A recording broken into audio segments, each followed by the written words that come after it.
त्यामुळे एकूणच आजचा दिवस हा प्रचाराचा असणार आहे, यात काही शंका नाही आहे। चौथ्या टप्प्यातला प्रचार अगदी जोरात सुरू असणार आहे।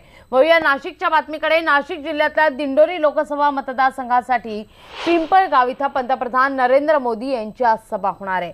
दिंडोरी लोकसभा मतदारसंघात भाजप उमेदवार डॉक्टर भारती पवार यांच्या प्रचाराकरता ही सभा होतीये। शरद पवार बाजार समिती आवारात ही सभा होणार आहे। याच विषयी अधिक माहिती घेण्यासाठी थेट जाऊया आमचे प्रतिनिधी प्रशांत बाग यांच्याकडे।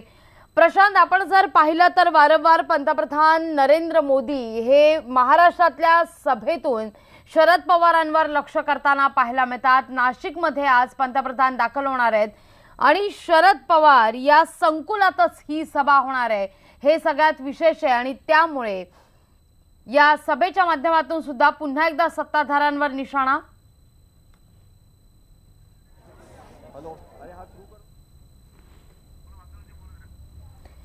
एकूणच आपण पाहतोय शरद पवार बाजार समितीमध्ये ही सभा होणार आहे। पंतप्रधान नरेंद्र मोदी यांची साधारणतः 11 वाजता या सभेला सुरुवात होणार आहे। 10 वाजता मुख्यमंत्री देवेंद्र फडणवीस या ठिकाणी दाखल होतील आणि त्यानंतर मात्र खऱ्या अर्थाने प्रचार वेगात सुरू होईल। याच विषयी अधिक माहिती घेण्यासाठी थेट जाऊया आमचे प्रतिनिधी प्रशांत बाग यांच्याकडे। प्रशांत, आपण जर पाहिलं तर शरद पवार बाजार समिती आवारात ही सभा होतीये। हे ठिकाण सुद्धा अत्यंत महत्त्वाचं आहे, कारण आजवरच्या सगळ्या सभांमध्ये मोदी यांनी मात्र पवारांवर निशाणा साधलेला आहे। या सभेत, या नाशिकच्या सभेत आज काय वेगळं पाहायला मिळणार?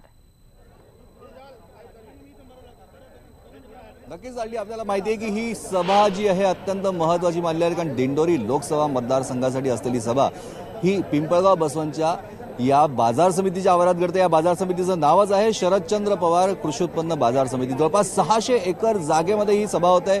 कांदा उत्पादनाचा सगळ्यात मोठा प्रदेश हा मानला जातो। आशिया खंडातली सगळ्यात मोठी कांदा उत्पादक बाजारपेठ या ठिकाणी आहे आणि याच बाजार समितीच्या आवारामध्ये ही सभा होत आहे। शेतकऱ्यांमध्ये प्रचंड मोठी उत्सुकता आहे की कशा प्रकारे पंतप्रधान आज त्यांना संबोधित करताय, कारण कांद्याचा प्रश्न हा भीषण असतो।